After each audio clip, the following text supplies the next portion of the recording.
So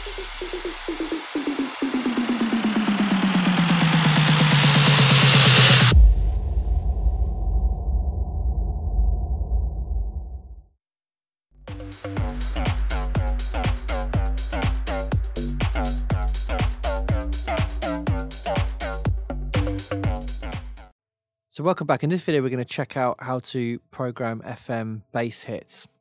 It's a bass music sample pack, so it'd be rude not to look at bass really. So what I've got here is an FM synth, FM8.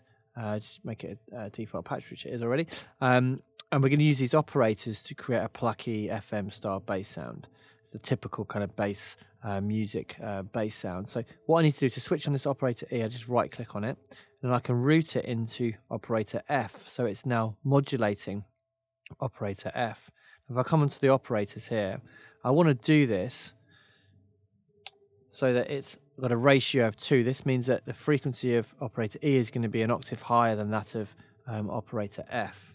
So without the modulation, it sounds like this, and with the modulation on, like this.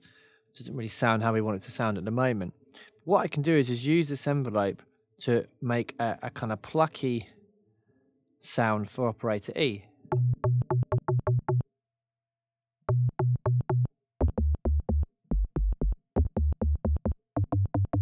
We've got that annoying click there. I'm just going to remedy that by using operator F.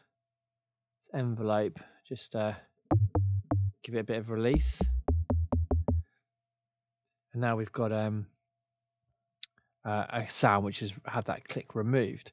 So we could try a different ratio even. And it'll give us different types of clicks. Every time we double click on this envelope, it will zoom in so we can see it properly. We can also try changing the envelope shape.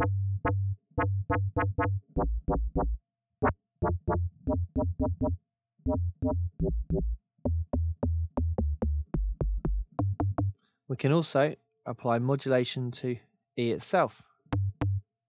So it modulates itself, I should say, which will make the effect more pronounced. We could even switch on D and get that to modulate E.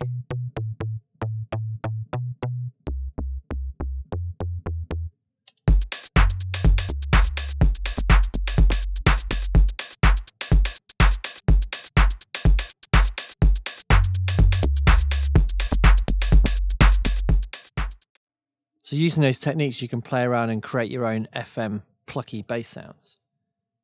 So next up, we're going to have a look at an 808 style bass sound.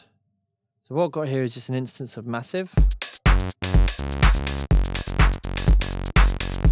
Just playing a sawtooth wave. And what I'm going to do is, I'm going to place this onto a sine wave.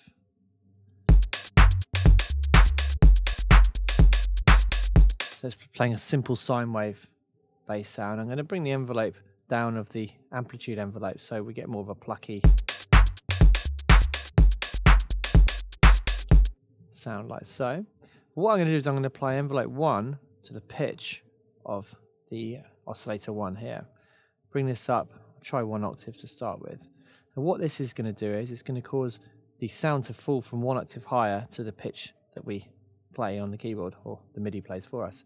The way I'm going to do that is to bring the level down on here, the sustain. Then I can use the decay to determine how long the fall lasts. Similar to when you're synthesizing kick drums or toms with plugins, it's the same principle.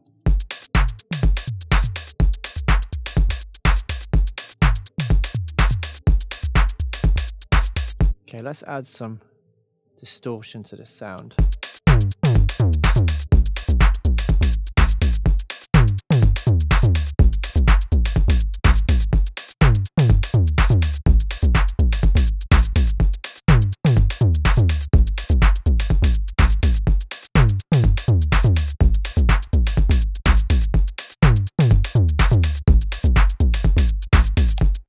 So now we've got quite a nice kind of distorted 808 style pattern. We can use the attack of envelope 4 to make that more of a slow attack kind of bass sound.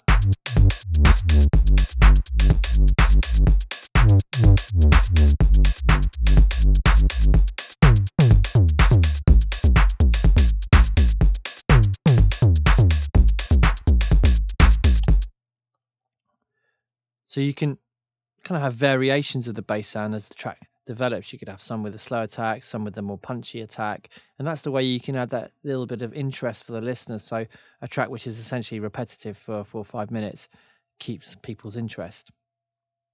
So if that's giving you some bass ideas, in the next video we're going to have a look at respaces and resampling them to create your own interesting modulating bass parts.